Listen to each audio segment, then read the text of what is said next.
Sant Vicenç de Castellet. Província de Barcelona. Comarca Bages. Població 9.767 habitants. Destacat, conegut per la pedra de Sant Vicenç, ha convertit aquesta explotació en la principal activitat econòmica, amb tallers que es dediquen no només a treballar la pedra pròpia, sinó també marbres d'importació. La industrialització va arribar amb la via del tren, però abans havia estat una població rural amb gran influència de la vinya.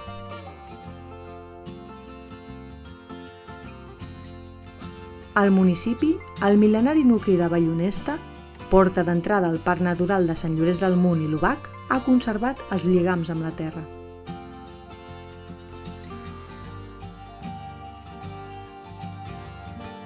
Festa Major d'estiu, als voltants del 10 de juliol. Festa Major d'hivern, als voltants del 22 de gener.